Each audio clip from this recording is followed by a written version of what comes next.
Hi, it's Dr. Fox again. Let's talk about pulmonary circulation. In this video, we'll distinguish between systemic and pulmonary circulation. We'll discuss the pathway of blood from the right ventricle to the lungs and back to the left atrium. So let's start with circulatory loops. Systemic circulation is the circulation from the heart that supports metabolically active tissues and then returns that blood back to the heart. Systemic circulation, its major conduit is the aorta. In the context of the respiratory system, the thoracic aorta gives rise to the bronchial arteries. And most of the blood from the bronchial arteries is actually going to be returned back to the heart via pulmonary veins. And those pulmonary veins are conducting some very oxygen-rich blood already. So aorta supplies metabolically active tissues of the body, and then we return that blood back to the heart, typically from either the superior or the inferior vena cava. So the vena cavae are what drains systemic circulation, and this goes to the right atrium.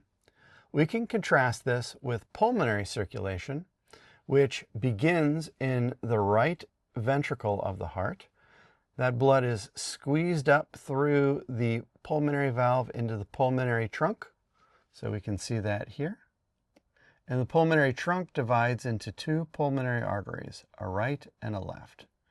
So we're taking all of that deoxygenated blood from the systemic loop and we're sending it out to the heart. So two major pulmonary arteries that we can see out to the lungs, where at the levels of the alveolar capillaries, we exchange the carbon dioxide, we load up with oxygen, and we return that richly oxygenated blood through 4 pulmonary veins back to the left atrium. And now we're ready to supply the systemic loop again. Now along the way, those pulmonary veins have blood that were drained from the pulmonary arteries. So a little bit of deoxygenated blood gets added to that for good measure. When we look at the heart, the pulmonary trunk has a more anterior orientation, and it's arising from the right ventricle there. And that blood is going up through the conus arteriosus, and at the base of that pulmonary trunk is the pulmonary valve, one of 2 semilunar valves. That pulmonary trunk divides into the left and the right pulmonary artery, 1 pulmonary artery per lung. Those pulmonary arteries are going to multifurcate and they're going to follow the bronchial pathways with very high fidelity. So when you're looking at the root of the lung, adjacent to the conductive pathways or the bronchi, you'll see pulmonary arteries. The pulmonary veins have no such fidelity to the conductive pathways. They return any which way they can.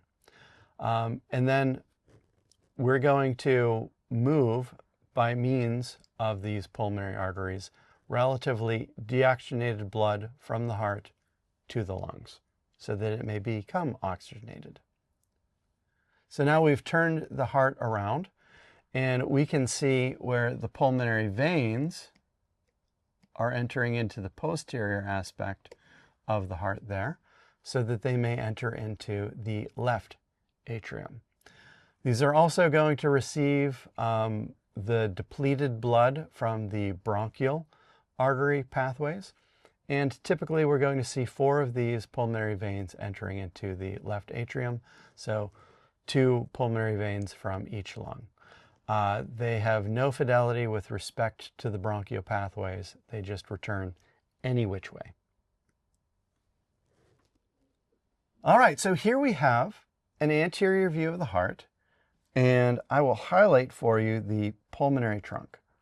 And I'm going to do so in blue because we know that this is deoxygenated blood. This is blood coming from the right ventricle. It's been received from the systemic loop. It goes out the conus arteriosus through the pulmonary valve to the pulmonary trunk, and then this is going to divide into a left and a right pulmonary artery. Let's turn this heart around.